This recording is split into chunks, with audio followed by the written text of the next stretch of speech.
जब हम आप लोगों को सवाल के विषय में कोई भी जानकारी दिया करें तो उसको बहुत अच्छे से आप लोग सुना करें, क्योंकि जो हम बोलते हैं उसको जरूर पकड़ने का प्रयास करो। लिखते हैं वो तो अलग की चीज है, लेकिन जो बोलते हैं ये फर्जी चीजें नहीं है, इसको बहुत ध्यान से सुनो और उसको जो है तुरंत अपने जहन में बैठा लो। जो चीज आपको बताया जाए, जो चीज हम बोला करें। अब देखिए यहाँ पे एक सवाल लिखा हुआ है, उसके विषय में आपको जानकारी देंगे। देखिए सवाल है, 250 वोल्ट के 5 एम्पियर फ्यूज वाले परिपथ में 25 वाट के कितने बल्ब जल सकते हैं। देखिए ये सवाल आपका इंपॉर्टेंट भी है, क्योंकि ये सवाल कब कब पूछा गया हमने यहाँ पे लिखा है। ये पूछा गया है 2014 में, 15 में, 17 में, 18 में, 20 में। मतलब ये 5-6 साल लगातार पूछा गया है सवाल। लगातार क्या, एक एक साल छोड़ करके। तो इंपॉर्टेंट है, सवाल को कायदे से समझना और इस तरह के और भी सवाल लगाने का प्रयास करना। तो देखिए लिखा है यहाँ, 250 वोल्ट के 5 एम्पियर फ्यूज वाले परिपथ में 25 वाट के कितने बल्ब जल सकते हैं। ठीक है, अब सबसे पहले इसमें देखना है कि क्या चीज दिया गया है, सबसे पहले उसको लिखो।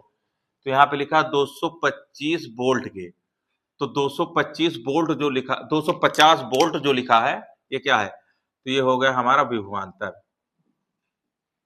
विभवांतर, विभवांतर को V से प्रदर्शित करते हैं। विभवांतर V बराबर हमारा हो गया 250 वोल्ट। फिर इसमें क्या दिया गया है, फिर दिया गया है कि 5 एम्पियर फ्यूज वाले। तो जो 5 एम्पियर लिखा है, ये हमारा हो गया धारा। तो यहां पे लिखो धारा। धारा को हम I से प्रदर्शित करते हैं, तो I बराबर हो जाएगा हमारा 5 एम्पियर। ठीक है, हो गया एम्पियर, 5 एम्पियर हो गया। फिर क्या लिखा है, 5 एम्पियर फ्यूज वाले परिपथ में 25 वाट के कितने बल्ब जल सकते हैं। तो जो 25 वाट लिखा है, ये क्या है, 25 वाट मतलब होता है पावर। वाट मतलब पावर, पावर मतलब शक्ति, सामर्थ। तो शक्ति और सामर्थ या पावर को हम कैसे प्रदर्शित करते हैं, तो P से करते हैं। तो यहां पे लिखा है 25 वाट के कितने बल्ब जल सकते हैं। तो अगर ऐसे साधारण लिखा होता कि 25 वाट है, तो हम लिख देते कि P बराबर मतलब शक्ति P बराबर 25 वाट। लेकिन लिखा 25 वाट के कितने बल्ब जल सकते हैं, मतलब बल्ब जल सकते हैं। तो इसमें बल्बों की संख्या पूछी गई है, कितने बल्ब जल सकते हैं। तो 25 वाट के कितने बल्ब जल सकते हैं, तो हमारा जो यहां पे P बराबर होगा वो होगा N गुणे 25। मतलब यहां हम लिखेंगे शक्ति, शक्ति P बराबर हम लिखेंगे N गुणे 25। N हमने क्यों लिखा, क्योंकि जो संख्या होती है, संख्या को हम जो है N से प्रदर्शित करते हैं। तो N गुणे 25 हो जाएगा, क्योंकि 25 वाट के कितने बल्ब जल सकते हैं पूछ रहा है। अब देखिए, तो हमारा जो इसमें सूत्र लगेगा, वो सूत्र लगेगा शक्ति का, पावर का। मतलब जो हमारा जो है शक्ति बराबर हमारा होता है शक्ति, शक्ति P बराबर होता है हमारा VI, VI। ये हमारा सूत्र, हम सूत्र लिखवा चुके हैं शक्ति का। शक्ति का सूत्र होता है P बराबर VI। ठीक है, अब इसमें आपको मान रख देना है। तो अब देखिए P भी हमारा दिया गया है, तो P हमारा कितना है, P है N गुणे 25। तो P की जगह पे लिखिए N गुणे 25 बराबर का चिन्ह लगाइए। V कितना है हमारा, V है 250। तो यहां पे लिखिए 250। फिर जो है I कितना है हमारा, I है हमारा 5। तो I की जगह पे लिख दीजिए 5। अब देखिए, अब इसको गुणा भाग करना है और कुछ नहीं करना है। तो ये हो जाएगा हमारा 25N, 25N। जब N गुणे 25 का हम गुणा करेंगे तो 25N हो जाएगा, क्योंकि n 25 नहीं होता है, 25n होगा। ठीक है, अब इसको गुणा करेंगे हम, 250 को 5 से गुणा कर देंगे तो कितना आएगा, इसको गुणा करिए आप तो 25 पंचे 125, मतलब आ जाएगा हमारा 1250 आएगा संभवतः।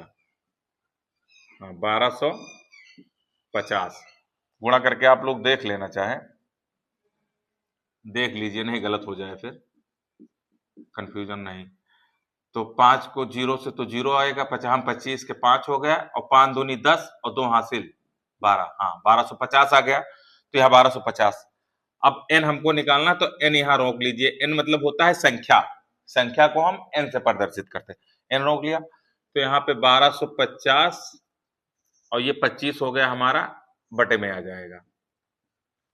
अब इसको इससे काट दीजिए, तो 25 पंचे 125 मतलब 5 और ये 0 हो जाएगा, मतलब 50। तो 25 वाट के कितने बल्ब जल सकते हैं, तो यहां आपको लिखना है 25 वाट के 50 बल्ब जल सकते हैं, मतलब चाहे लिख दीजिए जलने वाले बल्बों की संख्या 50 होगी।